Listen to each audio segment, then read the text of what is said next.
Jeez, things aren't going that well with Kanye, man. I've seen an article where basically they're saying he owes about 1 million in unpaid taxes. A million?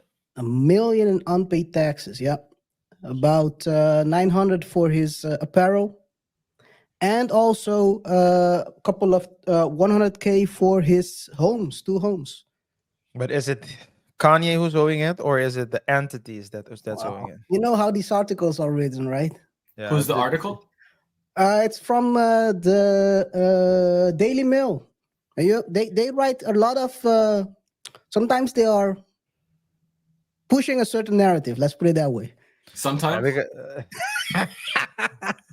Yeah, but I mean that's the thing, right? When you say it's like for the click for the sensation for the clickbait, you say someone's owing it, but it's just like saying someone's bankrupt. You're gonna think to yourself, is that person really the person might technically be bankrupt personally, but is you really without money? Right. So it's I take it with a grain of salt. So that's what I Yeah. would say. Okay, then. Then we all have to take it at the grain of salt. Let's start the show. Hey guys, welcome all to another edition of the Double Thought Show. Today we have a special guest, C. Moses. Yes, sir. We're gonna dive into some very interesting topics today. Of course, we will start the show with the most trending topic, which is Cat Williams' latest remarks on a lot of what people said, specifically relating to Kanye West. We're gonna talk about Vultures as well, the album who's was supposed to drop, I think, last year. It's been they keep pushing the date further back. We talked about maybe the reason why in the previous show, last week's show. Go check it out. We're going to talk about the Vultures rollout and marketing strategy. Is everything going according to plan? Yes or no? And of course, we're going to talk about social media trying to spark a new rivalry between Northwest and Adonis. We've had Corey in on our show in the past. For those of you who didn't catch it, we had a couple of subs then, so no hard feelings here. But we have to say that show did pretty well for our standards during that time. For our small platforms, we got some very great reviews, and we've talked about doing some more collabs, more consistent collabs with Corey this new year. So stay tuned for that. And of course, go check out his channel as well, C. Moses. Before we proceed with the topic, remember to rate the show by pressing the like button, subscribe if you haven't done so already, and hit that notification bell so you stay up to date when we drop new videos. Follow us on our socials. Comment, let us know your thoughts and opinion. This is an open platform, so whether you agree or disagree, just let us know what you think. And of course, share the video with your friends, your family, and distract your enemies with our videos. With that being said, I think, guys, we can start with the show. Yes, sir. Yes, sir. Let's do this. Corey, for those who don't know who you are, let's start with that part because maybe they want to look back at the show we did last year. Can you introduce yourself, real in short, who you are and what you stand for, and etc. etc. Sure. Yeah. No, I mean, looking back on that show, it was a year ago. A lot has happened. So on YouTube or on, wherever this is going to be showing, it's hard to give a very short excerpt of who you are because you're always growing. But I definitely think that was a cool show, and I appreciate the intro and being on here this time and last time. You'll be able to see the evolution of myself, the evolution of the show. But in short, I'm from here in the States. I grew up in Connecticut, was born in Virginia, went to school in New York, went to college in New York, lived in New York City, moved back to Connecticut. I've got a perspective on a lot of different things. I've played college football. I work as an executive recruiter for sports, media, and entertainment. I touch a lot of points that I think in terms of my personal growth, I'm trying to connect dots in terms of the things that I'm building on as a personal brand, and then leading to things like this is creatively. But to the show, you know, Kanye West was someone who I feel as though I connected with right outside of college heavily for some godforsaken reason. And I wouldn't say godforsaken. I would say, I don't know, we'll get it more deeper into it, but just I'm a thinker. I'm a athlete. I am a family man. I am, in some ways, I don't want to say a self-proclaimed Renaissance man, but I do like to think that I'm spreading my wings a bit wider than the normal person, and you know, I'm able to connect with a lot of people and have good conversations that I hope to bring to a larger audience. And you know, here we are. So hopefully that gives a quick excerpt. Yes, here we are. Thank And you. that Thank you. last show, the show that you were on the first Yeah. time, we also talked a lot about Ye. It was during well, the if you need to believe so let's say what they call the downfall of Ye, Yeah. and what we were talking about being perhaps a strategy or no. Yeah, it's great. You spread your wings, other people spread seeds, and they have a bunch of children that they don't race. So it's good that you're a family man as well. Uh, this is It's the truth. yeah. So this is the truth. But yeah, KR, proceed Yes, with the yes. first topic. Talking about children, talking about a lot of children. Cat Williams talked about a lot of things during the show. Also, I didn't know he adopted 7 kids. That's very interesting. But Now, he does also, he not have any of his own? Are those all the kids that he has? I think there's a combination of kids he has on his own and also he adopted. So he has Got 7 it. kids. That's what he said. No, Yeah. But I he think also, he huh? said he said at one point he has 10 kids, because he said I have 5 daughters and 5 sons. So I would think that perhaps he has 3 of his Good own catch. and seven adopted kids. Adopted, Good yeah. catch. Good one. But he also talked about Yay during that interview, and we're gonna take a short look at what he had to say. Fair use. So Shannon, please don't try to strike us down. So let's take a real quick look at what he had to say about Kanye. Oh man, give me a second. Why did it have to do this right about now? Give me a second. Let me play this out. Uh, Yeah. well, let's see.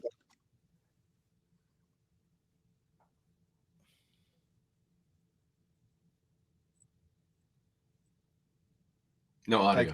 I can't hear it. You cannot hear. No. Give me a second. You're Well, gonna do some editing on here.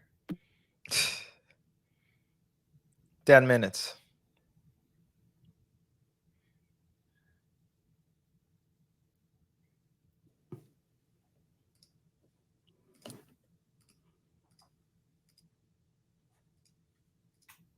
can you hear For now? yourself, There we go. then you should feel great about those odds.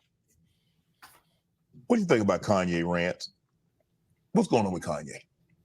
From a distance, obviously, I don't know how well you know Kanye. I don't know if you've been around Kanye, but from a distance, what do you suspect's going on? I suspect that we're pretty awful people if we say that somebody got a mental illness and then we watch what they do. If you say somebody got special needs, then why would you be watching them and holding them accountable like everybody else? Wouldn't you grade them on a curve? Wouldn't you go, whew, this guy? Because, I mean, what are we reacting to? What are we reacting to? You're the one that put him in a position where he thought he was God and could call himself Jesus. And you're the one told a guy that writes musical lyrics that he was a genius. Mm-hmm. You're the one that's like, so what do you expect? The guy married a whore. Like, what? Oh, Lord. Like, Yeah, that's crazy. I didn't mean it like that. I mean, married her Sure. because he was one. Not he didn't know. He understood that he wanted that. Yeah, let's start there. let's start here. Let's start here. Maybe we should end it here as well. But guys, give me your opinion on what he just had to say. So it just jumped out on me how bad his hat went with his jacket. I do have to say, Katt Williams on that. All right, but when I did my intro, I did say that I connected to Kanye in a manner that I still do, just feel connected to him. So right off the bat, I want to defend him. At the same time, I want to defend him just because there's a level of loyalty that you should take ownership or connect with your people and, stay loyal to them, come hell or high water, no matter what. On the flip side, everybody, the interview itself in its entirety was a good interview and there was a lot of good points. So I don't want to nitpick and just say I'm going to defend Kanye and attack Katt Williams. But his response to what's going on with Kanye's, it seemed like he was pointing the finger at everybody but Kanye, saying, you guys are mentally ill if you're watching Kanye. So it wasn't really about Kanye. It was about the people who are watching Kanye in a downgrading and maniacal, like, I don't know. I kind of went back and forth on what I was really supposed to take from his take on Kanye, because it didn't seem like he was bashing Kanye. It just seemed like he was bashing the people who were bashing Kanye. Yeah, it seems like for what I watched it twice. It seems to me like he was more like pointing to the people creating content based on Kanye, basically responding to him, saying that you guys are exploiting someone that might not be all the way there, and that's not really the way that we are up. Well, like you said, we are awful people that in that case, because we are basically piggybacking off someone that's not really he's moving a bit unorthodox. Let's put it that way. If you think that though, because if they say, what's your take on Kanye? I'm gonna say he's telling the truth. I still don't know where Kanye's at fault with some of his rants. I mean, let me take that fully back. There are some things that I think Kanye is at fault with, especially as we get into the Vultures and this era of Ye, and it being in pretty steep contrast with the era we just came out of, which was a little bit more spiritual. But when I'm watching Kanye and as I'm listening to the content or buying the shoes, I don't look at it as this person is completely off the tracks.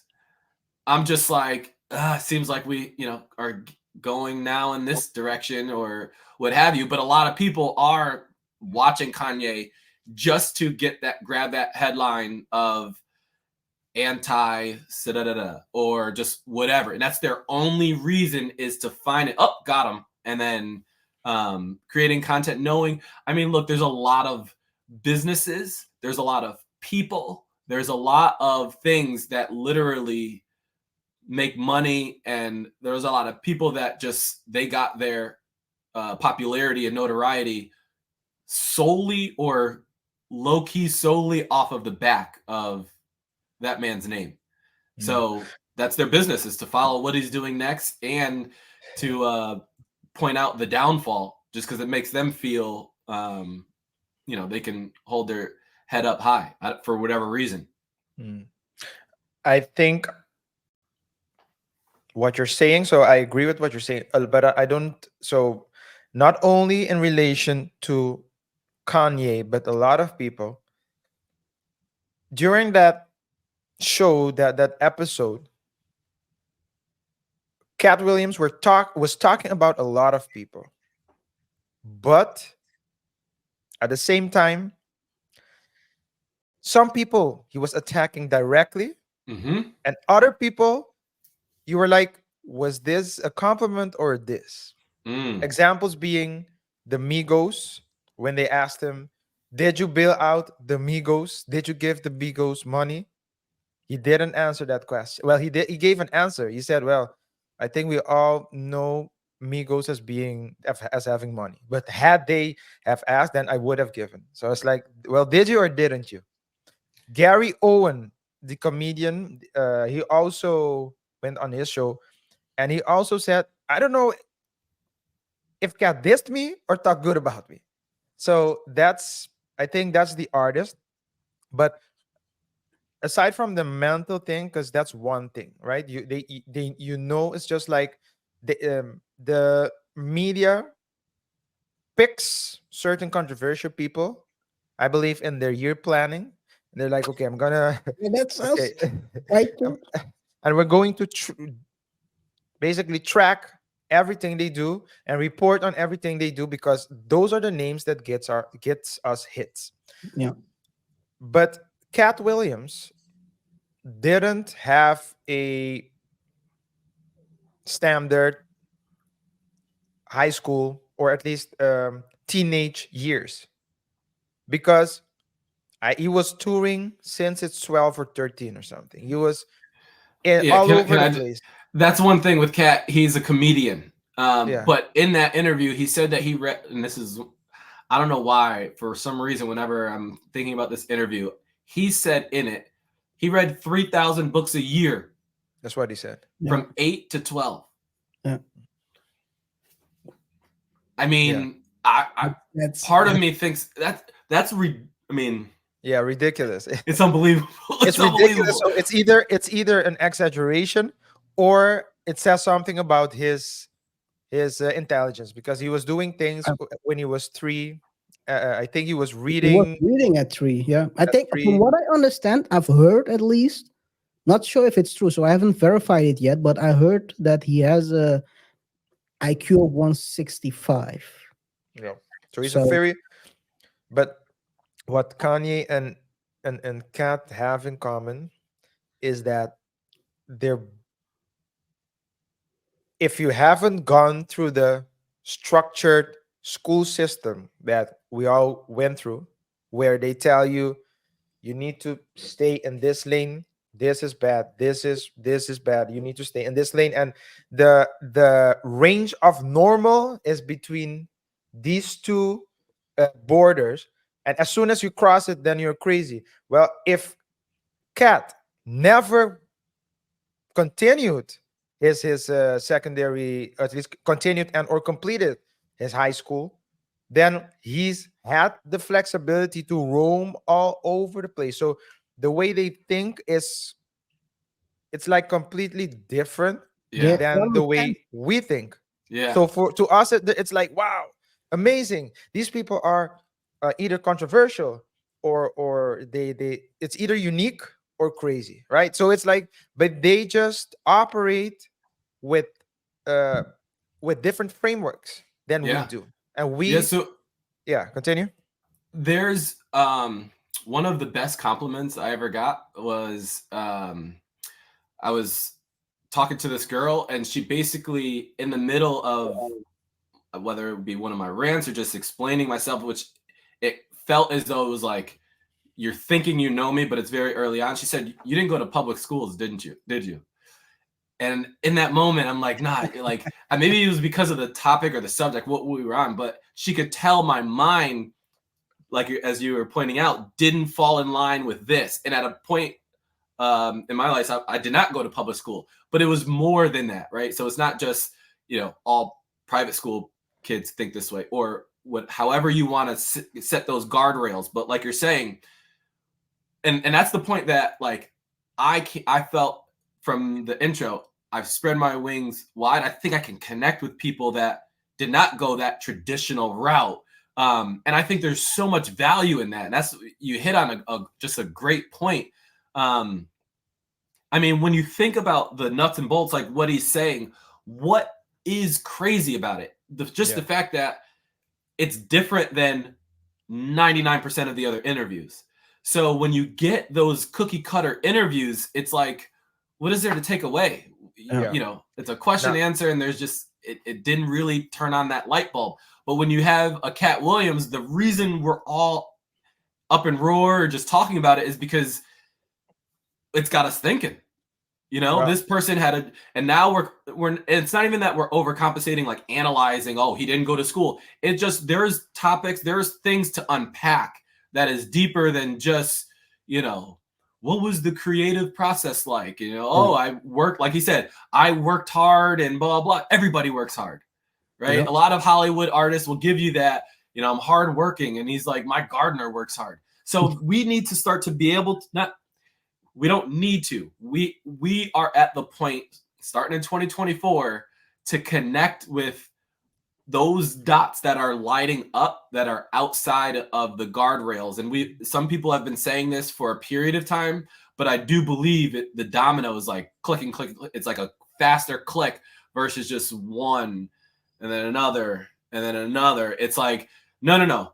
This isn't crazy. More people are connecting to it. I don't see a lot of people like, I mean, I'm, you know, pointing out the fact that he said he read 3,000 books. Like that was just, for whatever reason, something that stood out to me. But his remarks on Ye, I see them both in the same vein in some regards. And I don't see that being an attack on Ye, simply because when he was attacking people, you knew. You knew.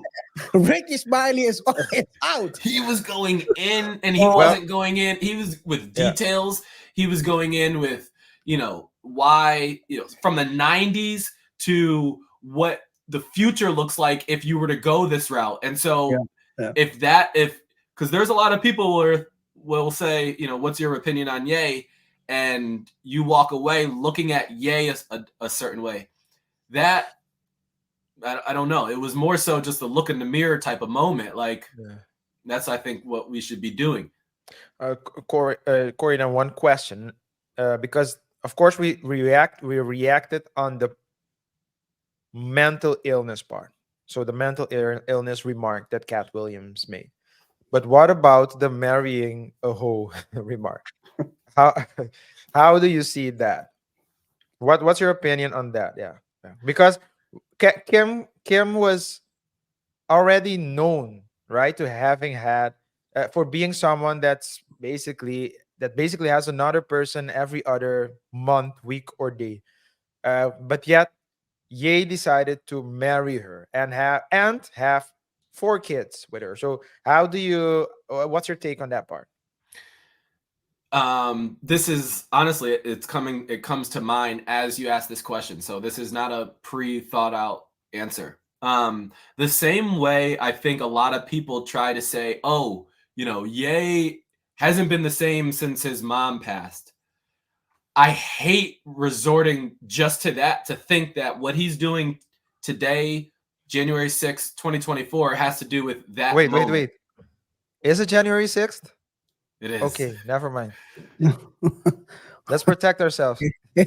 Copy that.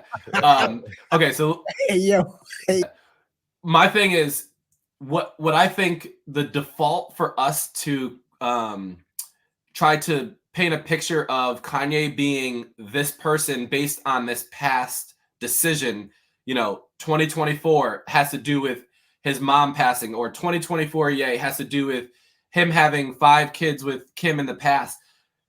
I don't know why that has nothing to do with where we are today. That's true. So my question is not that it has nothing to do. It's just, it's a easy way out. I know a lot of people, and there's Kim is not the only, you know, person that has gone that route in life. And there's a lot of people that had kids. He has a new marriage. So the things that the Kanye West that we have today, I believe post Donda has closed that chapter with Kim. And I do not think that we should be bringing those two up in the same sentence unless he does, because Bianca is another is a completely different ballgame. He's, you know, I mean, he's got kids with her, but still, we moved on. So I think we all should move on. So are you saying that when he married Kim, he was in a. That's what you're saying. Of course, you're implying that he was in a different phase. But Makes sense. would you say that that was attributed, because it seems as though Katt was referring to him having so he attributes it to, so he the premise is that Kanye, his premise is that Kanye has a mental illness, and as a result of that mental illness he does weird things, and one of the weird things he did was marry Kim, Yep. who has had like a history of, you know, dumping and getting into relationship and dumping. So but are you saying that that's something he did in a different phase? And if so, what phase was that? That was I don't believe that he married her thinking this was going to be the outcome. I think, as we all, or as the saying goes, you can't turn one into the other. And it's funny that I'll just say that, and I feel as though my point is taken. Or so. And then right after he pointed that out, he said, the same guy who said, you know, he's a god. One of my biggest takeaways in my spiritual journey is that's literally what the book says. So I don't want to get too deep into it, but I kind of do. That's what the book literally, Psalms 82:6 says, ye are gods. So for Kanye to say, I'm a god, that doesn't make me want to write him off. And the fact that he tried to turn one into the other doesn't make me say, oh, this guy is mentally ill. He just fell into that same boat, or he tried to do something that millions and millions of people have done, and he tried to do it at the highest level, right? At that time, yes. I mean, say what you want about Kim. She's at the top of her game, whatever that title is. Yeah. She's at the top, and she has a lot of followers. And so there's a lot of people that are getting something, almost a version of that, but it's not at the top. So him being at the top, he believed he can turn the top into the top, and it didn't work out. But but him being a god, he believed he could. And so I don't fault that, but I certainly am. I believe I'm learning from that. If you call it a mistake, or I'm learning from that period, that phase of Ye, that I'm able to kind of separate from this phase of Ye. And I'm not learning like sitting here taking notes, but I'm learning as in I think I understood how he went into it, and then I'm seeing that it was kind of just bigger than him. And I think to be, I mean, our show, or the premise of our show, is at least to learn from other people's mistakes. So that's a good thing you pointed out, where he thought it was a mistake and the divorce happened, and now he's trying to build it better. To what extent do you guys think that the business aspect played a role? Because by the way, this is the last part of this segment. Okay, so the reason why I'm asking is that if you look at like the feudal systems, the kingdoms, and the empires, of course, you always have, let's say, at a certain level of richness and power, it's common that people don't get married for love, right? Well, a lot of people don't even get married for love. They get married for the party. But there comes a point where they say it becomes like a strategic move to increase power and influence. So, as you said, Kim was very high and still is. But at the time when they got married, I think everyone was like, "Huh, these two?" But they got married and they had kids. But Kim, being the businesswoman that she is, whether you agree with her business model or not, and Ye being the businessman that he is, to what extent do you think that played a role? And then, we can keep it short, so we move to the next segment. But I'm curious to know your thoughts. I believe, again, it's still, he tried to forge that business in love.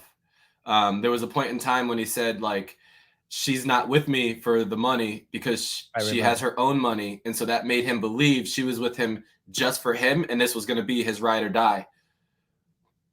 I don't want to muddy the waters in those regards, but I mean, marriage is a business contract. So love, the topic around love, I think absolutely should be explored. And I'm not talking about from the manosphere standpoint, but I believe we need to redefine what love means in that connection and what we want, what we are supposed to get out of it.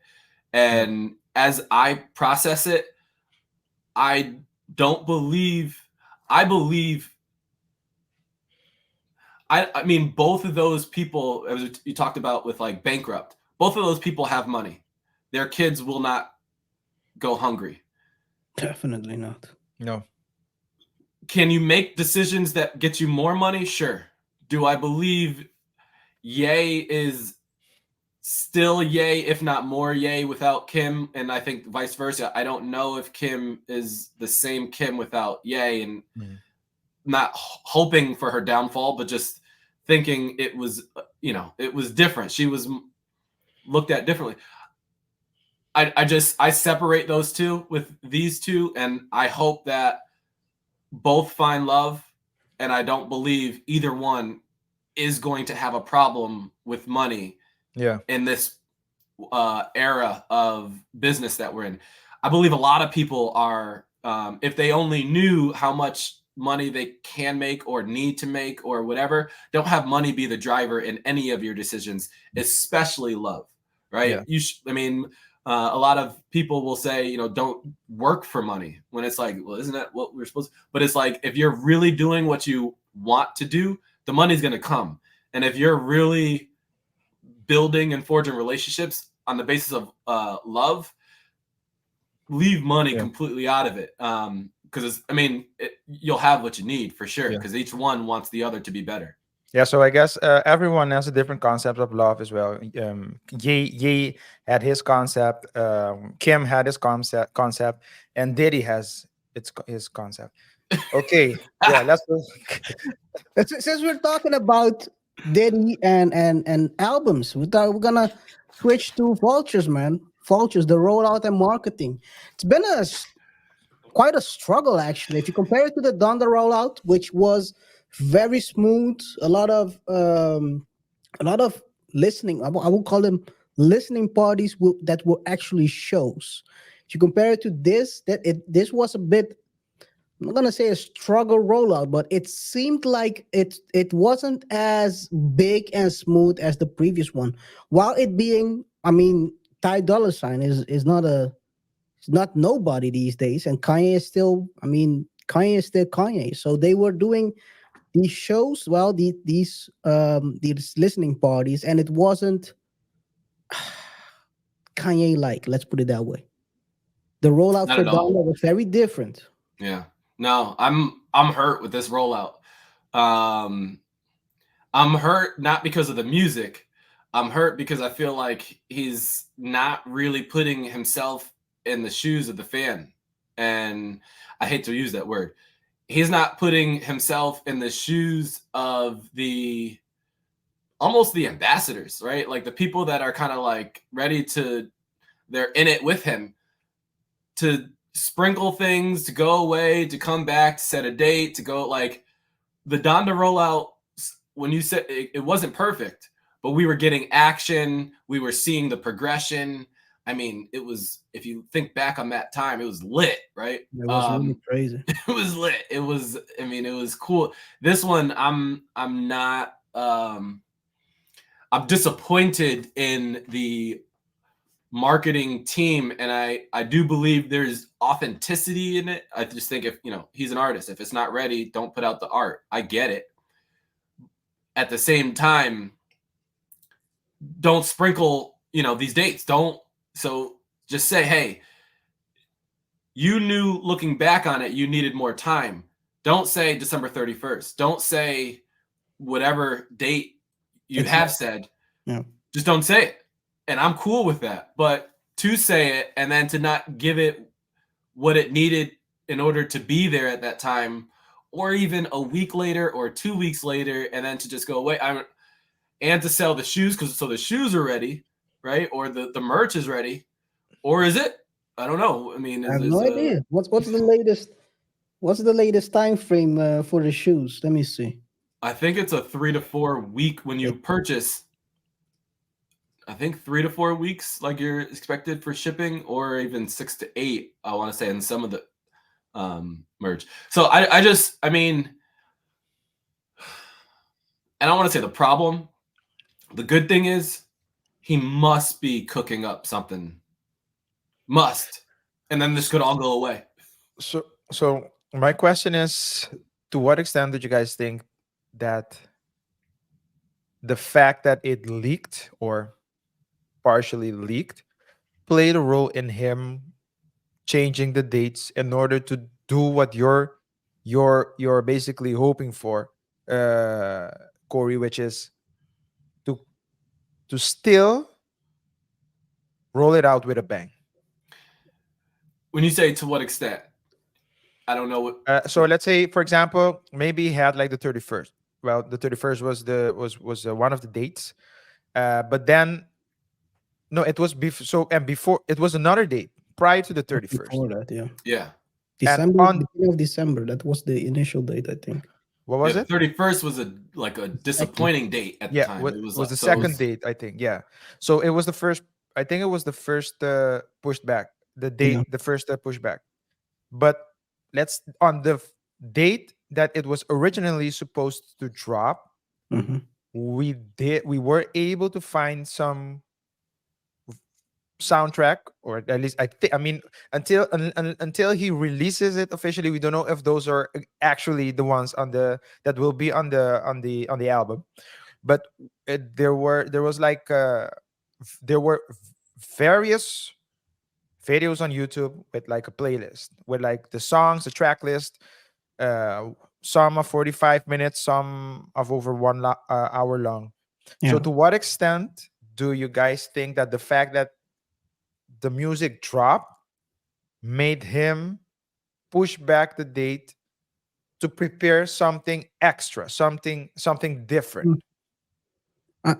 To be honest, first of all, there was no real leak. All these things that are all these playlists are based on the listening parties. I think that he had. Basically, they clean up the audio a bit, which makes it a bit better sounding. So those are not leaks, I think. But that's my personal feeling. We talked about this also in a previous show, RJ, where I have a strong feeling that the rants he's had in the last year resulted in problems relating to venues and how those venues treat him, and not wanting to be affiliated with whatever he's putting out. Because if you look at, I think it was the last week of December when he made a public apology. He put out a public apology, which was in Hebrew, and I think the pushback was basically to have some time to let that sink into the other people, which could help him as well during his release, and also maybe with some of these listening parties as well, to get some venues in order to also plan a tour. Because at the end of the day, I mean, most artists make money with touring, not with these these Spotify albums where you're getting 10 cents on a dollar, basically. So I think the pushback had probably more to do with the accessibility for him to roll out smoothly. And then, if you remember the Donda time, he rented the whole stadium. Mercedes-Benz Stadium. Yeah. I just actually came from Atlanta. That Ah. that stadium It's is big. enormous. Yeah. No, it's not big. It's enormous. Yeah. Because there's an Atlanta, like, you go to the NBA stadium, the Atlanta Hawks play. Look, it's like that looks like a high school arena or stadium. It's a huge venue, and that was like, let's do it at the Mercedes-Benz, sell tickets the night before. That wasn't like put out the album, people listen to it. Oh, I want to buy tickets. It's 3 months out. Will it fill up? I don't think we wrap our heads around how connected to the people Ye is And even in these last minute things, and even what you're talking about, the rollout, like it's for the venue piece. That's a great point, which is why I'm saying I'm hurt and I don't like this rollout, blah, blah, blah. He very well may be making the right decisions to just hush up, let this, for whatever reason. The latest rants that he had at the listening party, I take that very differently than a lot of, let's just say, big name people, especially powerful people that can give him access to these venues. I just look at it as, I mean, there were certain things where it's like, man, to be honest, I wish I was in the room, but there's a lot of things that it's like he's just telling the truth. There's a lot of things where when there's so many different avenues, I'm assuming that was the point where they were like, okay, this is too much, right? Because I don't think he was really getting into trouble before that. I mean, some of the, I'm trying to understand. I mean, I guess the venue that got shut down, I think he was trying to do a little bit too much too quickly, and they didn't have a permit or something like that. But I don't think that really got him in trouble. I just thought that he wasn't able to get the footage, or that's a listening party for him as well to say, all right, is this connecting with the audience in the way where, okay, this is ready, or people aren't, they're not really vibing with this the way that I thought that they were. And as I'm speaking in that same night where he went on that rant, which I loved, and I think for a lot of people, go back and listen to it because there was a lot of truth in it. He had Falvia up there. It was a recording session that absolutely needed to be done. And I don't know how that was going to be done because that was supposed to be during the time that they were supposed to be on stage. Yeah. So the way that God works, it's like it's an unbelievable thing where it's like, well, they shut it down, then they went to this hotel, and then in that hotel, I mean, granted, I don't think it's that calculated where it's like, we're going to shut this down and then we're going to go to the hotel, and then Falvia is going to come in and bless the whole room with an amazing part that is going to be like, that might change this song. And then, certain things, I'm going to do this rant. Like, you can't calculate that. That's why the rollout is so authentic and genuine. But at the same time, the dates and the fact that it was starting to brew, and I want to say October was when we thought we were getting a Kanye album, and then November, and then it was like, okay, I thought for sure Christmas time. Yeah, December 31st. I told you probably he's gonna drop it on Christmas, but then he pushed it back to 31st. I was like, what is this? Who knows? And it's still who knows. But who knows? I mean, I don't know.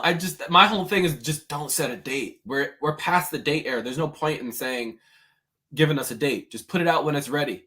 Don't get people's hopes up. There's just no point. Music, it's one of those things where, I mean, as the product, I think especially in the digital era, we look at it very, very differently. It's something that you stream. It doesn't have to be put onto a CD. It's not a physical product anymore. Don't give a date. When it's ready, put it out, and like that, you have it, and we run with it.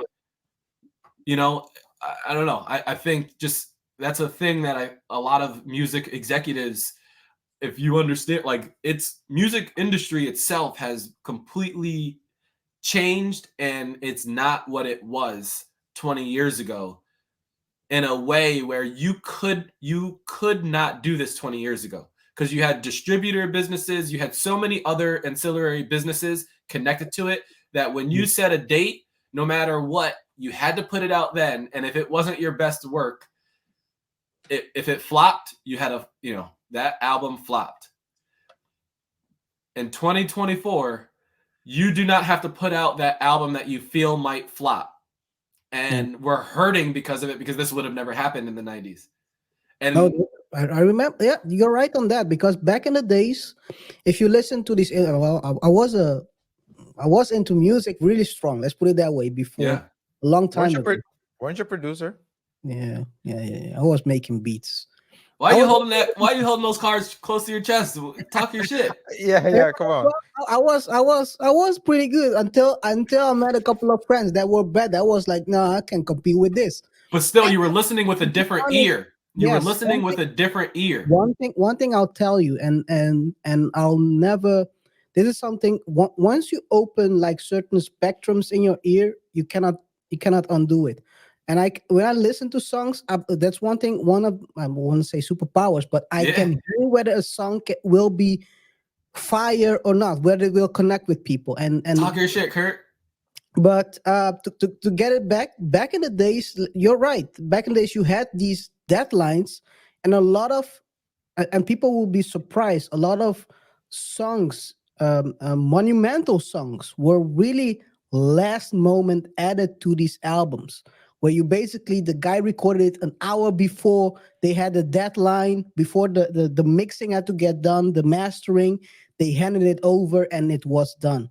So I do agree with you. You're definitely right on that. And in these days, you don't have to do that because a lot right now the way they roll out most of these albums is they put out the digital one and then maybe a month later they release some CDs or some LPs, vinyl, which is probably my word. Well, I prefer vinyl above CDs, but that's my personal Preference. feeling on that, preference. Yeah, but yeah, I do agree on you with you on that. It's very different, and Very that's maybe different. also hurting the listener. And I mean, more than any other artist. And you had it also with Donda, where he moved the release date a couple of times. Yep. I think the Kanye is probably the only artist that can do this as well. 100%. And There's no other artist that people have the anticipation for the album and they're gonna sit and wait for it. and still, when that thing And drops, listen. it's gonna be, another Yeezy season. So the other part, I mean, we talked about the physical product. When you talk about the venues, normally when you drop the album, you have the tour already Ready. set Yep. up, and that's why it has to be done here to give them 2 months. Again, we talk. Ye doesn't have to do it because he sold out the Mercedes-Benz in hours. Mm-hmm. It's an unbelievable thing. I mean, it's, let's be honest. So is he the only one? I think the way that Drake runs his lane, he's in the same category. I don't know if his aura would do this, like his demeanor. I don't know what it is about Ye that it's not even that makes him want to do this, but gives him the ability to do something like this. And with something, you mean what exactly? Something. I Like mean, push things back, do it his own way to the basically. degree that it's going to still do numbers, it's going to sell, and yeah, just the levels of doing what you're going to do versus what I think. So the reason why I don't think Drake can do this, because I think that there are other executives at the table. I think he's in those deals that force him to have it at the date or else, contractually. And that or else is millions and millions of dollars that you go in debt because someone else, their payment is dependent on this release. And for whatever it is, I'm not saying Drake is not an independent artist, but that's the part where the art is very different than the business. We just want the great art, right? We don't really care about the business. And I personally didn't believe we got the best art with, and I don't want to truly bring it into the same conversation, but For All the Dogs wasn't my cup of tea. And I don't know if it would have been had Drake had more time to put into it. I just know that, the year before he had to have an album at this time. Yeah. And so that puts the artist in a situation of, okay, because I think Ye will go through, he has to live out the inspiration to do an album, and every artist, I think art, you have to live through something where you feel you have a message. You're inspired to put this thing out into the world. Yeah. It's like writers as well. So you have Stephen King. He's a volume writer. So he's hit and miss. But if you go look at his catalog, he publishes at least one book a year. And he's been doing it. I mean, he's done it for consistently for decades. Sometimes in combination with short stories, etc. His process is wake up every day, or I don't know if it's still like this, but his process was, at least in 2015 when I last checked, wake up every day, write 2,000 words before doing anything else. Every day. Even if you, whether you want to or you don't want to, you wake up and you write. So it's like, I would compare that to let's say Drake, or artists that sign big deals for multiple albums. And then you have other writers that drop books, maybe two books in 3 years time, and then the third one will drop 5 years later, and those people write out of inspiration. Drake, I believe, is also a very talented artist. Definitely. Absolutely. His rhymes are amazing, but I agree with you that if your goal is to just keep pushing and you get an album, he has some bangers. Yep. But then maybe the next track will be it's not that good. And it hurts when it's not that good. But on that level, the goal is different. So it's just like Stephen King. Stephen King is the reason why the publishing companies push Stephen King is because he can guarantee a book every year. Yeah. And I mean, that in and of itself is a skill, is talent, right? I'm not discrediting that by any means.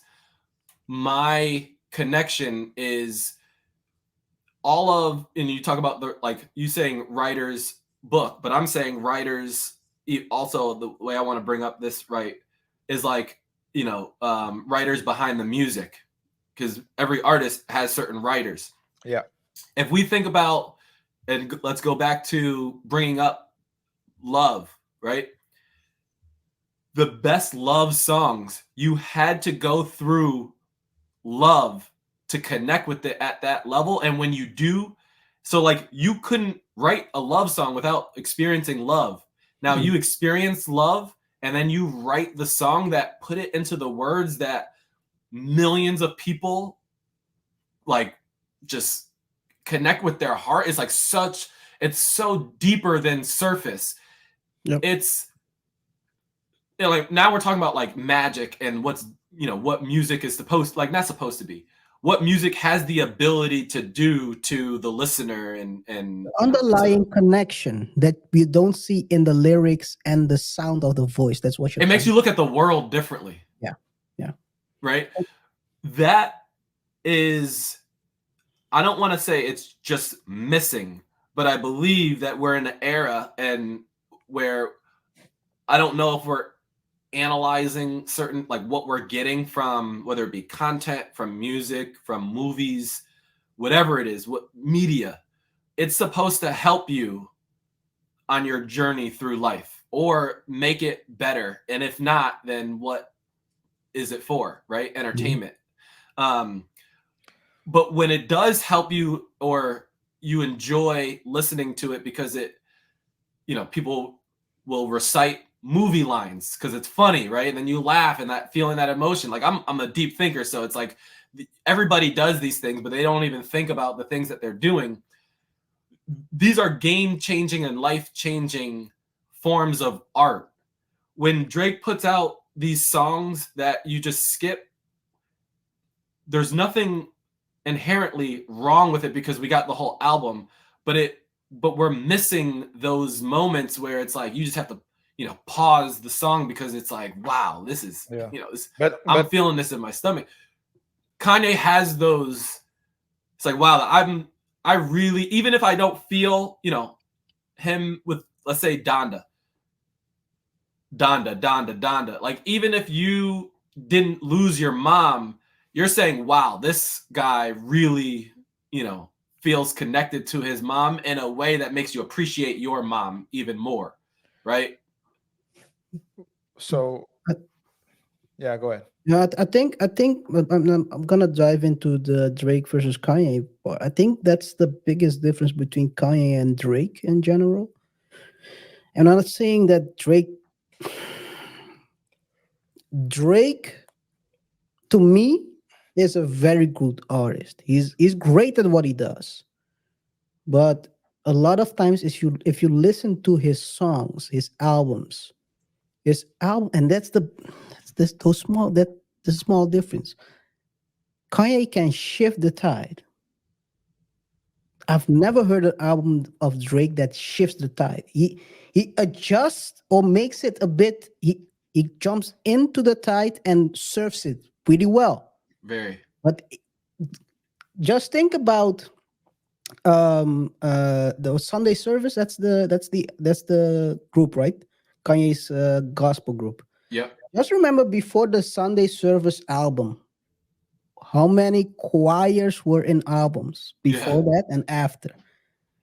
I find it interesting that after that album, there's a lot of more choirs being added to songs.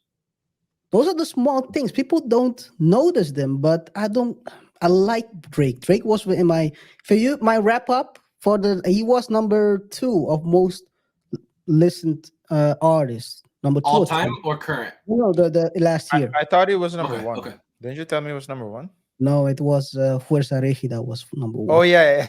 Yeah. So that's a Mexican group, but Let's call them a group. Yeah. Let's call them a group. Well, they are a group. That's pretty. Yeah, they're a group. Yeah. But Kanye has a different. It's just different. He can make it's a trendsetter, is what you're saying. Yeah. Where he's shifting the tide of the. Just remember, guys, 808 and Heartbreaks. Before the hip hop before and after. Hip hop before and after the Rat album, the Dog Twisted Fantasy. He changed the sound of the genre. And I don't think Drake does it. And I think that's not gonna say this. Just I have a feeling that that's bothering Drake more than people actually notice. Why would you say bother though? So why do you say that it bothers him? So because I would say that there are different. I'll tell you he's trying. Trying. You can hear it in the songs, but it's not. He's trying to do something. He's trying to build a bridge to a new song, not a new song, a new sound. But it's not getting there. It's that's my feeling, right? His latest album, I really don't see the. I'll be honest. I like Drake, like I said, number 2 in my wrap up. But this last album didn't connect one bit. There's like maybe the songs he released after, like the EP he released after, had better songs. But I'm like, dude, why are you keeping this sound? I mean, you have to connect, like create a something that bridges, but he doesn't. I don't know what is wrong. And it's also I'm with you. And it's also it's not like it was before. So when he came out, he was swinging. He was like swinging for the fence. Yeah. So the bar, like it was so high for what he was capable of doing because everybody kind of was looking for what he was getting ready to do next or what he was on. And I was an early adopter of what he meant to hip hop. Like I remember in college and even right after college, the fact that he was writing about like more sentimental type of like it wasn't hip hop was all streets. Yeah. And then you had your backpack rappers and it was either or. And I will kind of connected with both, but I wanted like the backpack rappers to kind of sound like more like the street rappers. And then Drake forged it, right? A lot of people, they weren't early adopters of Drake because they were like, nah, man, not, you know, It's too they want it to soft. be so Love exactly, songs. Yeah, love songs. exactly. And then it's Yeah. like, you know, have you never not been in love? And then he's just talking about love, but it's like making it cool. So Now I don't know. I don't, you know, what is he making cool? Like, what is not even making cool? What is the inspiration behind his art? Yeah. Like I said before, it was relationships, it was family stuff, it was, you know, his mom and dad divorcing and what that did to him. It was not being accepted, but knowing you're the best. There was so many things you could point your finger on of like what Drake went through, and whether or not you went through it, still you had the appreciation for the artist going through it and painting the picture that I honestly don't know. And it's not just Drake, but I don't know what for all the dogs or my dogs, whatever it is, what era of Drake we're in right now. And then to your other point, the honestly, never mind. I did think he attempted to create a wave of his own, and I appreciated the attempt. I like the music. I like The house album. yeah. I Yeah, like I house. like that one. To be honest, I like that one, but people were bashing it. I don't 100%. It didn't understand. catch on. That's what I'm saying. It didn't connect in the way that He marketed to the wrong people. You cannot. I'll be honest. Yeah. I love hip hop, but I don't like hip hop fans. They usually are very close minded. They don't think outside of the box. They really, if you don't make the sound, in general, fans are like that. If you don't make the sound they see you for, you try something else, yeah. they will bash you. I like the album. It wasn't bad, but I like the So- album as well. And then like let's go on the extreme and bring up the Andre 3000 album. It's like but here but I mean, when you talk about thinking outside of the box and having expectation, I don't know, it's that one I appreciate. Again, I appreciated the attempt, if nothing else. Yeah. The attempt to do something different, because you have to think differently, which 100% we need more of as a culture, as a society. And whether or not we get it, attempting to get it gives us that empathy or sympathy to like, okay, I'm trying to put myself in your shoes. And if you do that, if you attempt to do that in a lot of regards of just life, there's a life lesson in trying to understand what someone else is going through. That's a very great point you're making, because it's just like classical music. Some people will say, I don't listen to classical music, but have you ever tried to? And as you said, if you want to listen to classical music and appreciate it, you should study it. And study doesn't mean like open large books. You need to try to understand where the artist was coming from. And whereas pop music, they bring the song to you. You don't need to do anything. They give it a beat, a trendy beat, and you keep singing and you keep bouncing. And basically, the song is telling everything about you, because basically when he's talking about there was a point in life where a friend of mine told me, hey, I don't like listening to Drake. This was like, I think 10 years ago at least. It was like, I don't like Drake. I asked him why. He said, because he makes very good songs, but he disses me in all those songs. I said, he disses you? He says, yeah, because he's talking about broke people. That's me. I'm still trying to come up. I'm still, I'm studying. I'm trying to get there. And then basically he's dissing me, and I'm paying him, supporting him to keep on dissing me. If I look at transitions as well, artists need to transition. And I think if you look at, for example, Jay-Z, you can see a maturity in his songs, to so much so that in the, what's the one when he says, I'm not black, I'm OJ. OJ. Yeah. Okay. So it's like, yeah, okay. So the song he's making, I think to be honest, as I'm talking right now, he's the first. That was the first song to me. There might be more, which I could listen to and relate to it now. Not, let's say, get nostalgia of how it was back then. Hmm. So how it is now. So the person is still talking about money, still talking about hustling, but he's talking about it in a different place. Mhm. And that's like a transition. Ye also makes transitions. His transitions, the difference between Jay and Ye is that Ye's transitions can be very radical. So he can be here in this album, and then the other one, you're like, yo, like give me two What is albums, this? give me two albums before we get there. So, but those are still transitions. And if you listen to Drake, while I appreciate the content of what he's talking about, and the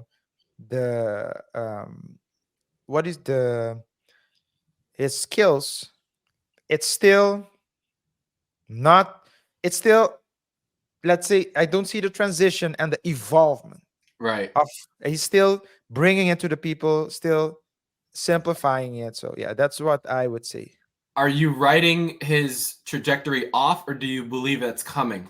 Like, are you? It might be coming. It might take longer than we maybe longer than I would think that I think that it should have taken. But yeah, I don't it's think he still, can do it with that with this current state of him and Ye. I think he needs to be on good terms with Ye, because what Ye means to music, and even like some of those songs that they got on before, like the same way that we're seeing Drake is what I saw with Lil Wayne. Oh, And he went down slowly but surely. but they're the same camp, you know? Yeah. Yeah. I And would so you what? Would you take? I would put Wayne in a third category. I wouldn't put him in the same camp as Drake. Um, and just to be clear, I'm not saying that there should be beef. I'm just comparing the trajectories. Let's say between Drake and Ye. And I don't think that. I think if let's say the three of us, we're artists. The fact that I'm doing one kind of art, you're doing another kind of art, that's not shouldn't be a reason to beef. We can sometimes cooperate and see how we can, if we can make something happen. Yeah. And when they do, it's great. But it's just like comparing the three. But The, yeah, yeah. the But proceed beef with has not what? the beef between Drake and Ye has nothing to do with music. It has to do with all personal stuff outside of the music. Yeah. But so I'm To a degree, no. Ye or Drake claimed that Ye was supposed to give him some beats, and he didn't do that. So there's some business or Yeah, music but within then it. Ye told Pusha about the sun, and then Pusha Right. Well, went on yeah. It is and something. It tried to does get kind chop of off petty. 40's head, and then he tried to put his business out. So yeah, well, yeah, yeah. maybe Drake is also a little bit of 50 Cent, where he never will forget or forgive. But Corey, I cut you off on Wayne. You were talking about. So the reason I was saying if they're in the same category, there's a point, because of how much I appreciated Wayne, I didn't want to continue to ask for something more than what he was going to give me, and just know that this is who this person is, right? Because if I was just like, no, Wayne, you got to do this, you got to do this, you got to do this, then I would have never got the Wayne that I essentially, for lack of a better word, fell in love with. So I'm with you, because I thought I was going to get a Drake that kind of was setting, I don't want to say setting the bar, but was merging still this not out of the box thinker, but a actual like person going through real situations in life, like family, love, yes, getting money, but just real life problems with the persona of I'm still here in the streets, like, I still have swag. Don't think that like just because I'm going through girl problems that I'm not cool. And I'm not saying that anybody does think that that's what's going on today, but yes, in the 90s, it was get money, get girls, but don't, merge or don't start a family. Our image as our generation, we never truly had that family, like, I don't know. I just think that we weren't pushed that in the culture. No. I wouldn't say in the same way that it is now, but if you think about, I'm saying just from music, if you think about R&B, there wasn't really, it was about love, but it wasn't really about family. It wasn't about marriage, right? Mm. Like Chance was one person who was like, he started rapping about marriage, and then people started to turn like, so that's but crazy. that's because of the genre at large just never really accepted that.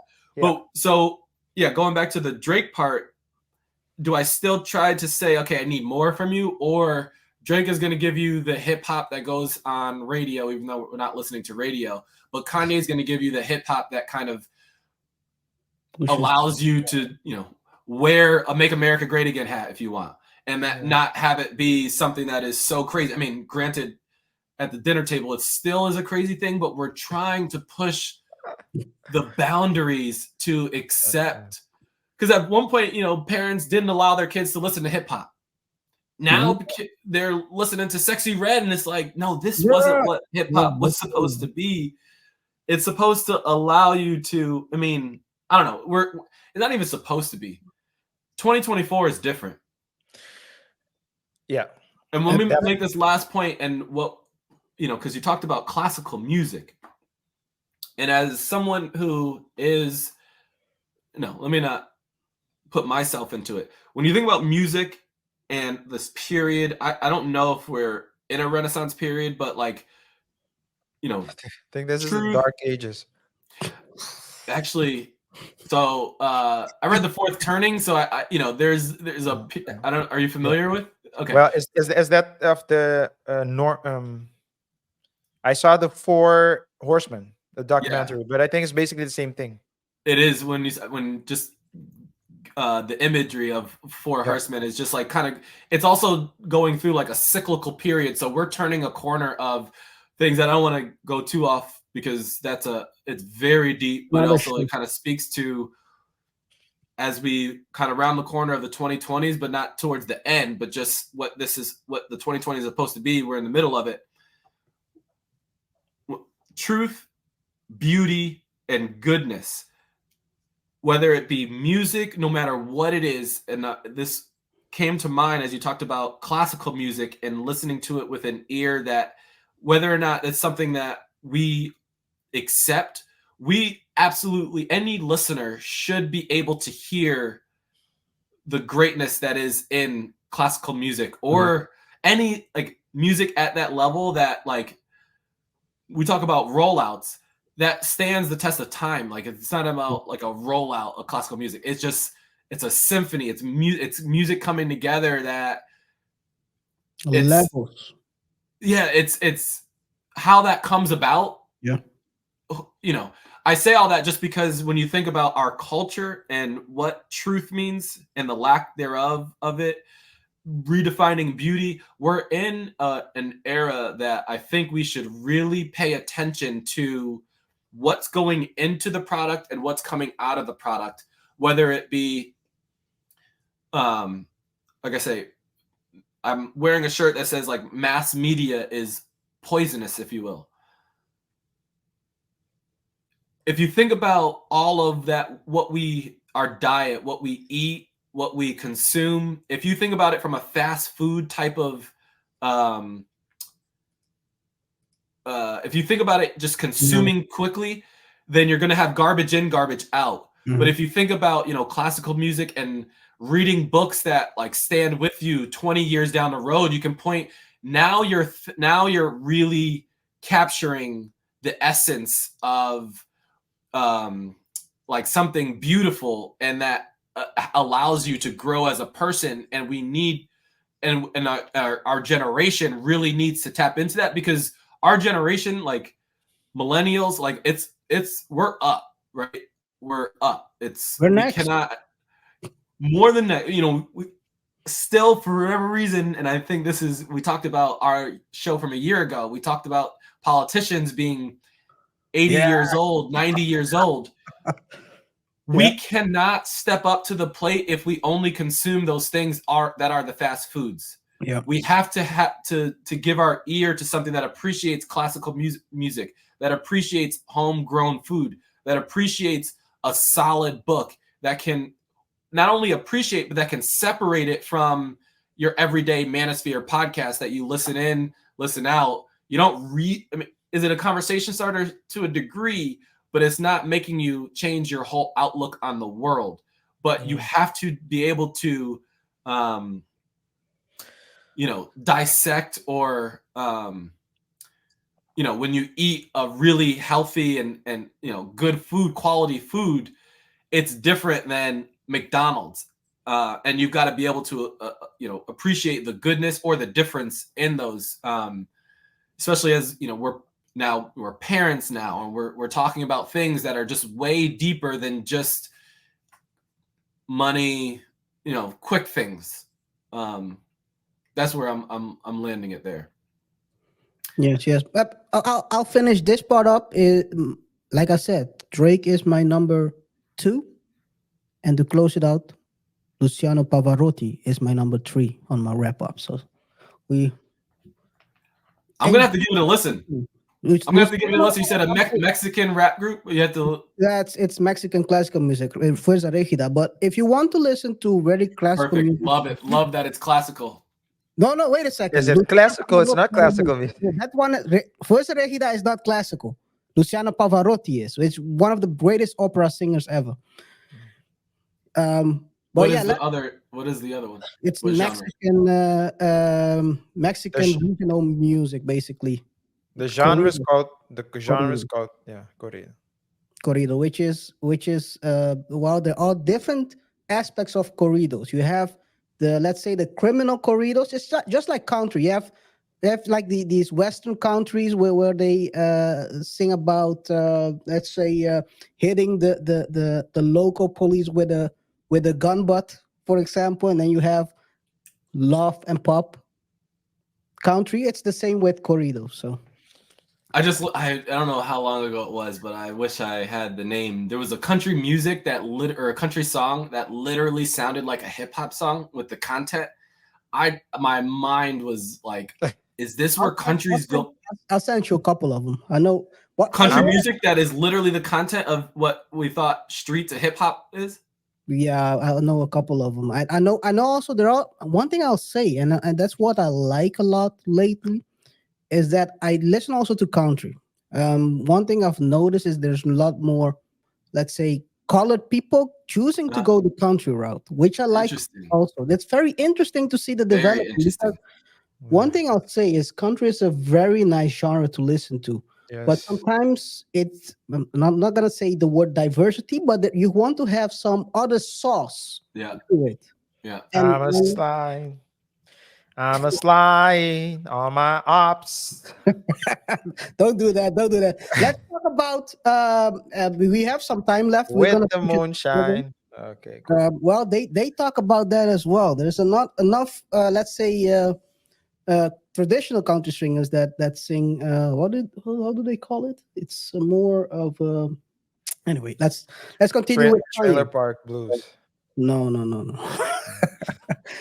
Vultures, what can we expect? Because like we talked about during the Drake versus Kanye part, Kanye seems to be able to push the genre of hip hop much more forward than Drake.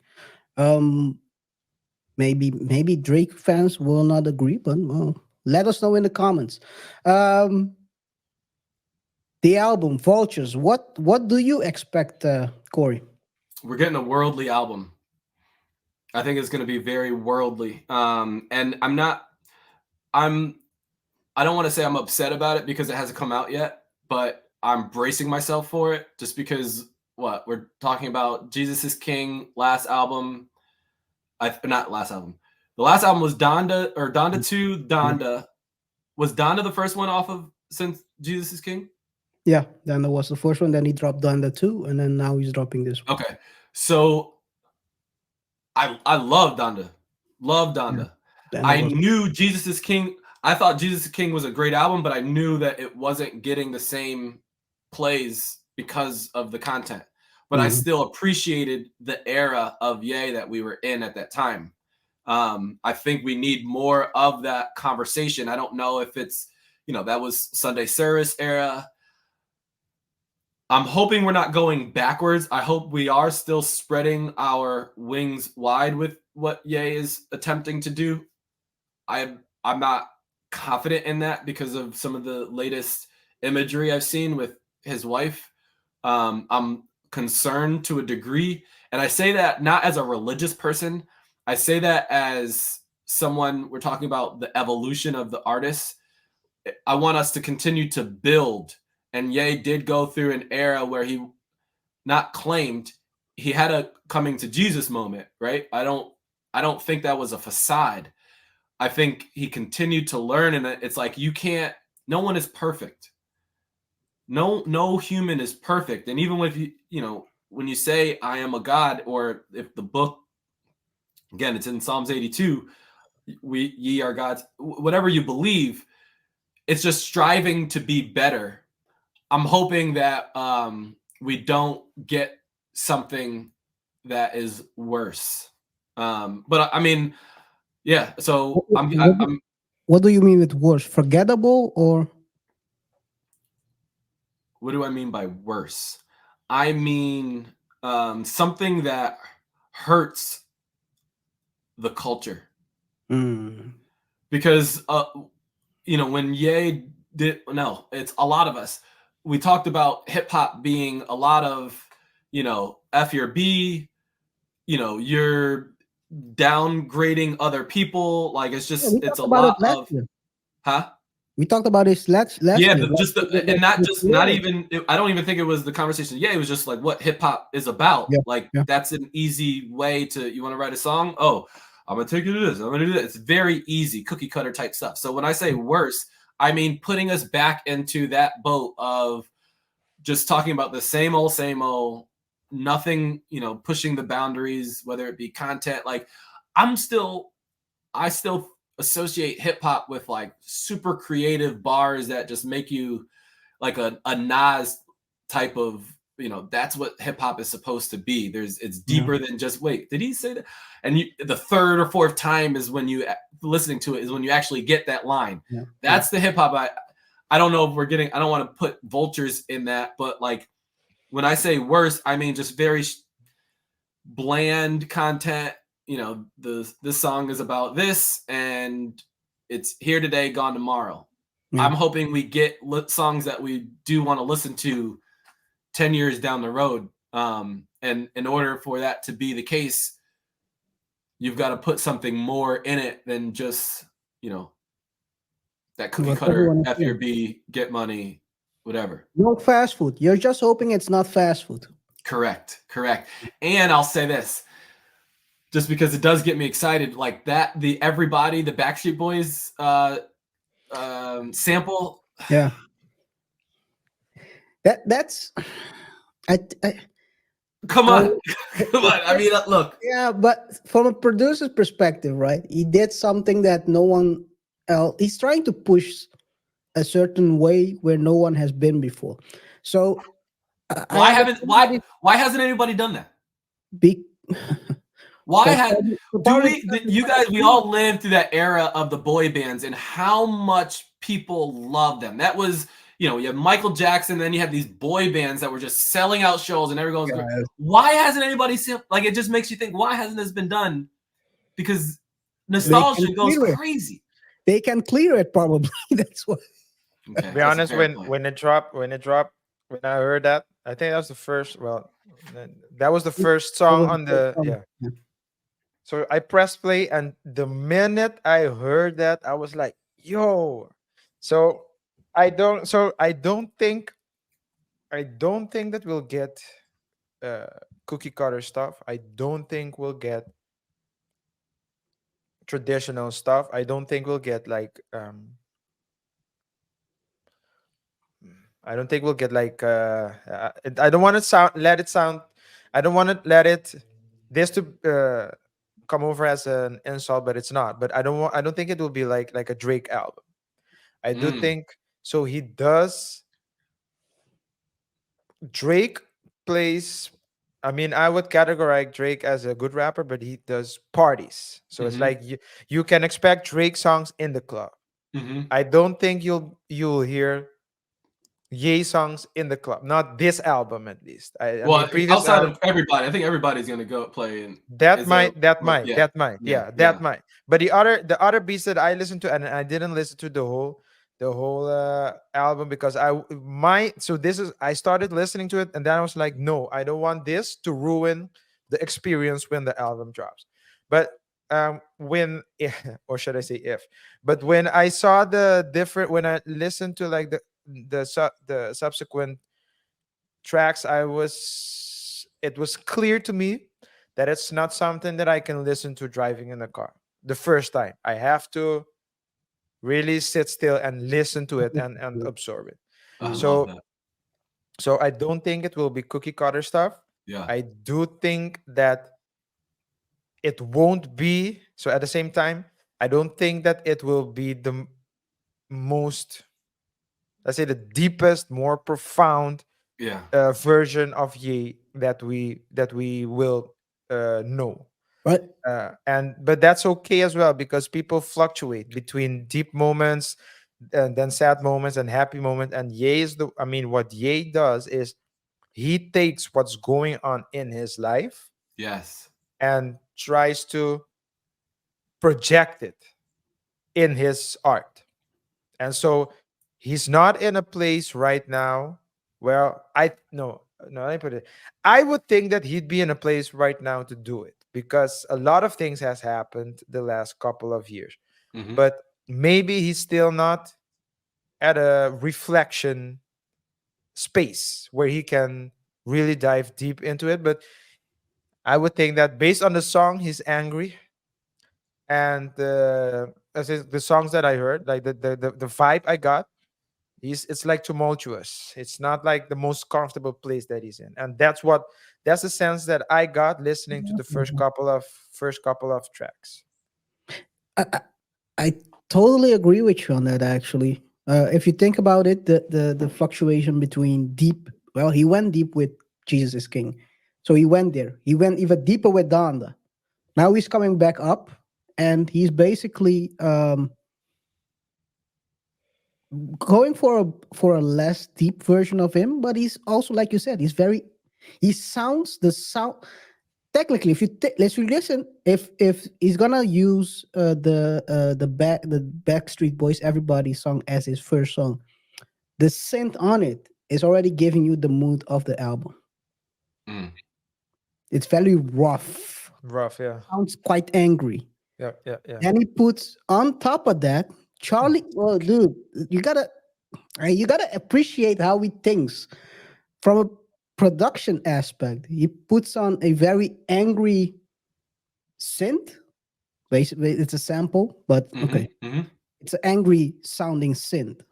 On top of that, he takes Charlie Wilson, which is more of a smooth voice, and puts him as the chorus. I mean, dude, it's very. He's still, what I can appreciate about him. He still has the producer's brain. Still doing that.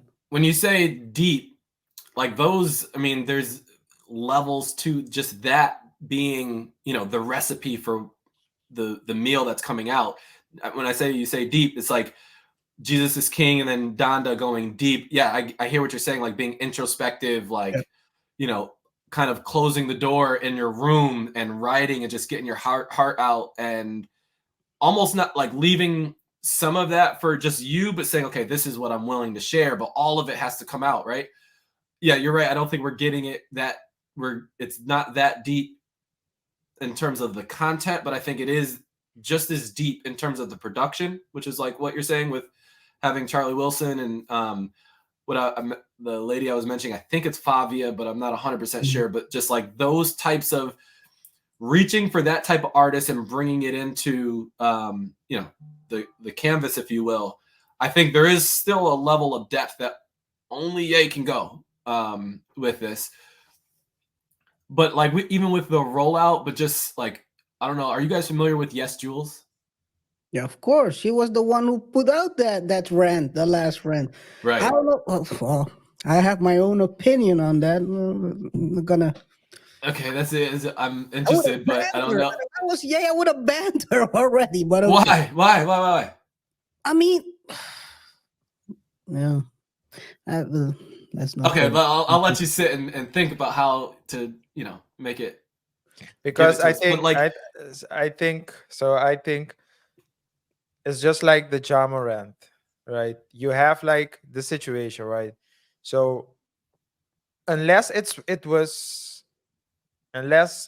Ja Morant approved of the video first, and then it would be his responsibility, right? But if you just if you just, let's say, do it on your own, let's say in that scenario, if you just do it on your own, you're not the one that will suffer the consequences. So I guess it's more that. So you want to have, if I'm here, let's say we're talking, right? Yeah. Let's say right now we're recording. Yep. Let's say once we stop recording, the three of us continue talking. Of course, there's some conversations that are not supposed to go viral, Right. or at least public, Right. unless we determine, hey, let's do this. Yeah. But let's say we're talking about something and it's like still very roughly, it's like a very rough concept that we're trying to refine, and then one of us just goes ahead and shares it. If I was the one seeing it, then I would be the one carrying the consequences, needing to suffer the consequences. And so that's it. That aspect, I don't know about. I think that's what KR was saying, that it's more that aspect than anything. You're right. It's a fine line though, because of her lane and what she does for a living. Like that's her moment, right? And also Ye almost wants that, but also you're drinking, so he wants that, but should he want that? So then it's like he's got to have. That's why he's got to have people in that room that are on that. He should not be in a room saying, I feel like y'all not really with me. Y'all are on payroll. That makes you, I hear what you're saying of, okay, so then when you think about, all right, should we put this out? Who's the should we? Because everybody's like, oh, let's put it out. It's Kanye. Like, I 100% hear you. I just think, look, we're in a beautiful era that is so transparent, where we're seeing the pitfalls, we're seeing the highs, and people are connecting with the pitfalls just as much as they're connecting with the highs. So there is no right or wrong in that regard. But bringing it back to why I'm saying, like, Yes Jules being in the room as far as the album that we're getting tells me that it's for the hip hop fan versus something that you can have your parents listen to, or have your people that, who hasn't heard of Ye. It's a collab album, right? So Ye Ty Dolla $ign album. So it's for us, not a certain group, but for the people that it's for, it's going to hit. It's going to hit. It's going to hit for the Ye fan. It's going to hit for the Ty Dolla fan. I don't think it's going to hit for the Christian. I don't think it's going to hit for the classical fan. I don't think it's going to hit for the house fan.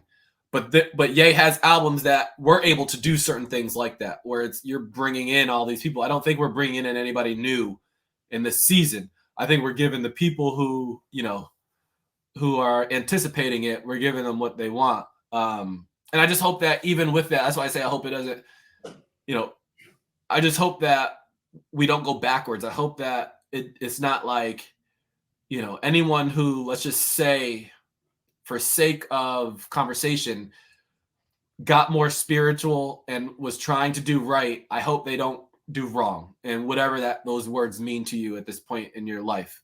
I hope that you're able to get the meat and spit out the bones. I hope that, you know, you understand sort of the big picture of Ye going back into the burning house to get, you know, whether it be the teddy bear or whatever for his daughter. I also believe it's a setup for a Northwest collab, because I think we're getting more than one track with her. So like, I also don't think we're getting Father Ye here.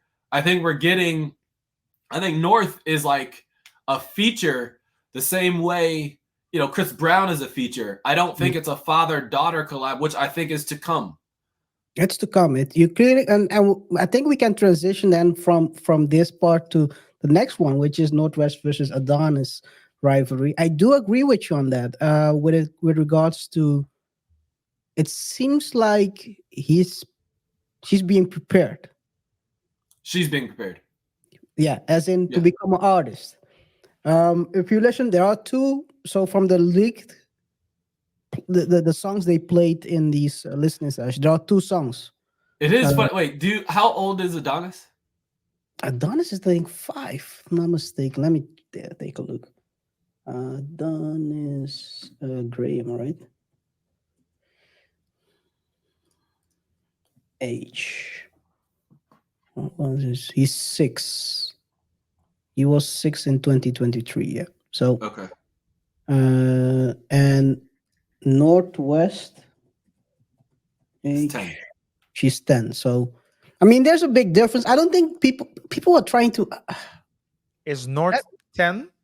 North is 10. 10. Yeah. You mean to tell me the things I saw her saying to the mom was as a 10-year-old? Bruh, she is Kanye. She's Kanye, a female version of Kanye. It's she's definitely cut from that cloth. She's different. She's love different. everything about it. Love everything all about the it. Kids are different, by the way. They all have the aspect of Kanye. The kids? You see, all his kids. But she has like the strongest, probably also because she's more in the forefront right now. I'm not sure. And older. She can express herself. Yeah. But she has a strong. Well, it's Kanye in female version. Not only Kanye, I do believe that there's it's a generational thing. I think we're gonna have to understand. I would say our kids, but kids today. I'm raising one myself at this point, but I think that they're coming out. Every generation believes that they know it all, but I do believe that this generation has a spark or a light that is unique for, obviously. But I just think that when we talk about, the fourth turning and, millennials and who they are, I believe and I say this, let's just make sure both of those, let's say 5 to 10 or 5 to, I don't know, let's just say 10 just for the sake of conversation. I believe they're expressive. They're expressing themselves. They're not, I don't think that they're designed to just sit in that public school and learn history the same way we were taught it. I think they'll start asking questions right off the bat that will make you say, wait, this is not somehow, this doesn't actually match up with my reality. And so I think from that reason, for good reason, we're going to have to rethink some of these things if you haven't already thought about it that way.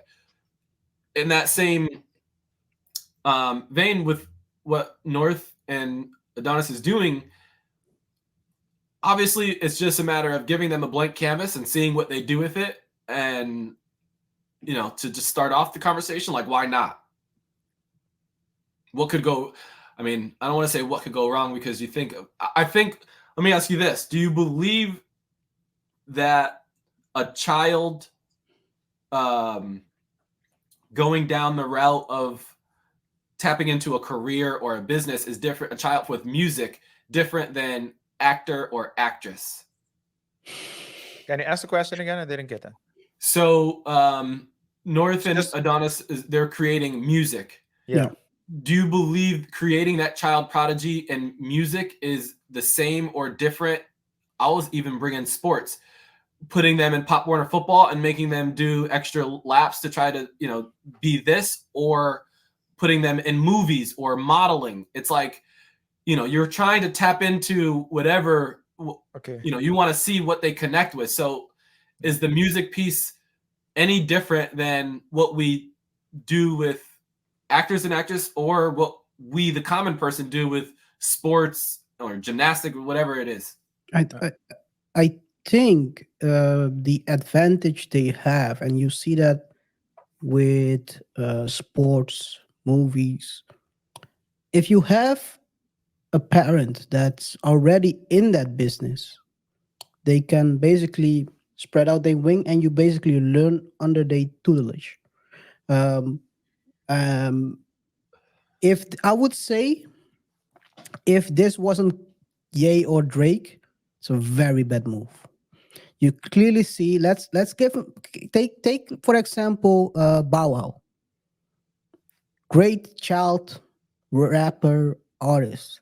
Bow Wow is not really as good as we thought he was.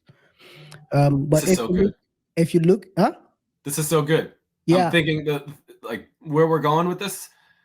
Keep going. Keep unpacking it. So if you take, for example, let's take Washington. What's his name again? The actor. Denzel's son. Let's be honest. He's the next. I'm not familiar. What's his name? He played. He's an actor. He's an actor. Good. Yeah. He Good. played in like 3 big movies right now, and he can hold his own. But that's because how old is he?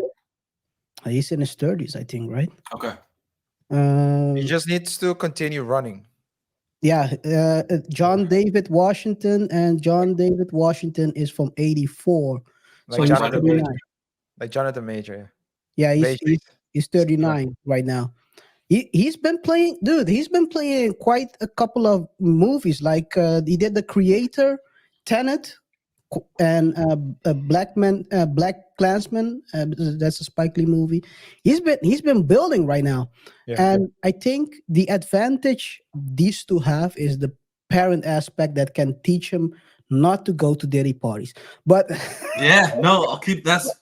Yeah, absolutely. There's a lot of I'm making a joke, but that's true. That's true. Why you don't wait. That's why you don't wait, though. Because how many kids, and you see that as well with sports, how many kids that are trying to follow the path of their parents end up, I mean, I'm talking about well-known parents that have set records like Dion. I mean, these kids are following a path that the dad has already walked, and he can teach them what they shouldn't do. And you have also guys that if you do that without a parent knowing what they have to avoid, you have a problem. A lot of child prodigy kids that were great actors, Macaulay Culkin, they end up destroyed at 18 because of them going to parties that they shouldn't be in. And their parents, where were their parents? Dude, what still breaks my heart is a Willis. What you doing, Willis? What's his name again? Gary Coleman. Gary Coleman. How at the end of his life, at the last phase of his life, he made millions. At the end, he was a security guard at a supermarket. Makes no sense. Makes no sense. But that's what you have when you get parents that are pushing their kids forward towards, let's say, a modeling career, a actor or sports. They don't know, or they don't have the tools to give to that kid, or they misuse their parenthood to enrich themselves. Yeah, it's sad. But I hope, to be honest, I think the Northwest versus Adonis rivalry, that's stupid. The kids, that's 10-year-old versus 6-year-old, can't compare. No. I hope North goes more towards like singing or something like that. I mean, we'll see, but yeah, that's what I have to say about this topic. I appreciate the imagery of all of those, because I first started just saying, my first question was, is a child prodigy in music different than a child prodigy in acting? But then when you think about it, it's just a child that you're trying to, tap into some sort of creative expression, and that goes in anything. Yeah. When you have the kids, you realize, hey, what do you want to do? What do you want to try? Yada, yada. And it being sports and like no matter what it is, they're going to tap into that superpower. And it is absolutely that. Like it's a superpower. When you find something you're good at and you're able to like truly believe in yourself and work on your craft and like get better and better and have an opinion and fail like and be upset with yourself, but then revisit it thinking you want to quit. There's so many things. It's only right that they do that. Both respective parties do that in their lane, because what more does Drake have to teach Adonis? Not what more, but like it's only right that he starts him off with hip hop if that's what he wants to do. I highly doubt they're forcing the kid like you have to do this. But if they're looking up to their parents saying I want to do this, absolutely, and you're then able to start to mold it. My only thing, my only thing, like when I talk about getting that dad album, is just hoping, is expecting Ye to parent in front of us and saying like, I don't want, is the same way he didn't want North to do a TikTok, but now, whatever. It's just, it's the timing of it. It's okay. This is, the content. I'm hoping the all of Northwest song. I don't see how not, but I'm hoping most of Northwest songs will be digestible to the 10-year-old. Mm-hmm. And I mean, I'm saying, so things like that, it's something new to us, but I also believe it's something that the culture needs, because what do, outside of the sports and the things that you have in your community, like what do you show your 5-year-old to tap into that? Yeah. My thoughts on this issue or the question you posed is that in general, I believe it's not the thing that you're doing that can be the problem in itself, but how you're doing it, right? So I think that if you have a son or a daughter and you put this on and you don't have anything, let's say maybe you're like a middle class, you're not that, you're just average, right? Yeah. Not in a bad sense, but just like average. And then you let your son or daughter try out football, modeling, pageants, music, whatever the case may be, acting. And your child blows up as an 11-year-old, he or she has way more money than you. Then who are you? So you need to have like the it's gonna be challenging to keep the level of respect. Whereas if you take a look, if you take the bigger, let's say, artists who have navigated it in the right way, such as Denzel, they have the connection. Seinfeld as well. So there are a lot of people who have direct family members or indirect family Nepo members. babies, they call them. Nepo babies, yeah. So you have it, but it's like if you have it and you've done it successfully, then you can guide your child in, let's say, indeed, avoid the Diddy parties. What Katt Williams said, you gotta tell him no. But that's the thing. You don't have to go to those parties. Now you don't have to, because you don't need that. Exactly. You don't need them to say, "Oh, please let me in." You're in. You are. You know what I'm saying? So like you're getting ahead of that. Yeah, fully agree. So the fact that as a parent, then it's your responsibility to first of all expose your child to famous people. So come to our house, but in a like safe environment, safe setting. So when you talk about Jonathan Majors, you talk about Megan Good, you talk about Beyonce, you talk about all these big artists. If you're, and of course, assuming that you as the parent is already there, They will eat with them, talk to them, go into their living room, play with their kids. So it would be just like another family. So like family friends, they wouldn't see them as whoa goals to aspire to. But at the same time, if you are not the most stable, if you can give your child the most stable kind of upbringing, and you give the child all the freedom in the world, let's take the Smith kids. They're all over the place. That's what you get. And a person like that being in the spotlight can also influence your child. So I think at the end of the day, whatever they do, we, as say we, the people, you have parents, you have kids, and all you need to you need to just filter. See, I mean, I can maybe I vibe with your dad. I don't like your kid, so I'm not gonna let my child listen to your songs, because we don't know what we need to. I do believe that we need to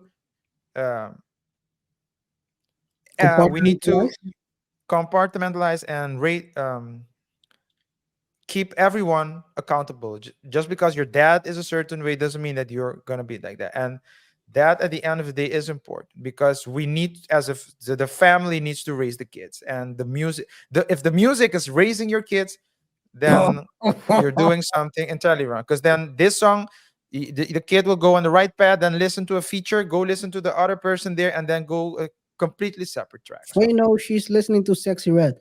I think. I mean, if it's not, she's listening to some music. All kids listen to music, and the fact that, especially at a young age, they listen to the words and they start singing it to you, and it's like, well, granted, they don't really know the words, so they're not connecting all the dots, but still, I mean, we all know, that first song that we remembered the lyrics of, but thinking back on it, we probably shouldn't have been reciting those lyrics. Yeah. Why not recite your own lyrics, or why not recite now? Being able to recite lyrics of a 10-year-old, I think it's creating a new genre. I don't even think, come to think about it, I've never heard of a 5-year-old put out a song. I don't really want to listen to 5-year-olds putting out music, but it's just something that's, Michael Jackson. Boom. Great point. But it's something that, I mean, early Michael Jackson was a lot of children's songs. Yeah. Written by adults, so. But that's not an example of that's not a good example of someone that's the exception. That's not that's an exception. But we're talking about extraordinary talent. So, and also let's bring all of these subjects together with the Katt Williams and the gatekeepers, and what you have to do if you want to be successful in the field of like media, because also that same it's not even just media. There's gatekeepers literally, you come to find out, in every industry. Yeah. It's kissing up in every industry. Now, it's not to the level of what goes on certain islands and stuff like that.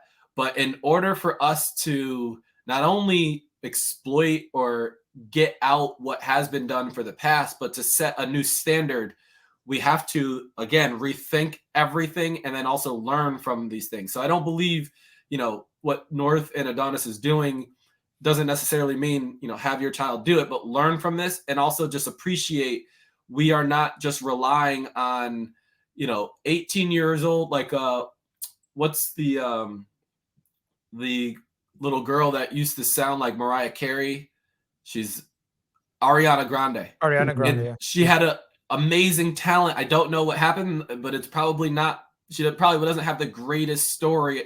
When she was trying to say, when she had a skill, brought it to somebody, and they said, "Okay, this is what you got to do." Yeah, that should not be. And I just think that we are rewriting the handbook, and I'm hoping that what's happening with what Katt Williams is doing is saying is a lot of people knew this. So whatever pitfall, if you went down that rabbit hole and found out this is actually how it works, it's a sad thing. But the people now who were like, oh, you're a conspiracy theorist, or you believe in Epstein Island, but like you're writing it off. It's like, no, This is a fact. Yeah. And for us to now get it right, let's identify these facts and then get it right. We can't just get it right without holding people accountable and then also doing away with them. We don't need, I don't want an apology from Diddy. I don't want TD Jakes to say, you know, I'm sorry, I've moved on. You can have a private life, go out and there's redemption. I don't know what it looks like, but you are not an example for anybody going forward. That's why I say it's on us, the millennials or whoever is next up. You had your run. That's what you chose to do with your life. We're headed in a different direction. Yeah, fully agree. Yo, we need to wrap up the show, but this has been very great. Now I remember that the first show also went on longer than expected. But when you're having good conversations and deep conversations, you need to create the space as well. With that being said, I firstly want to thank you, Corey, for being on the platform. We will definitely collaborate more structurally, as I said at the beginning of the show. Guys, go show Corey some love. Go to his YouTube channel, CMoses, and subscribe. Check the description, subscribe.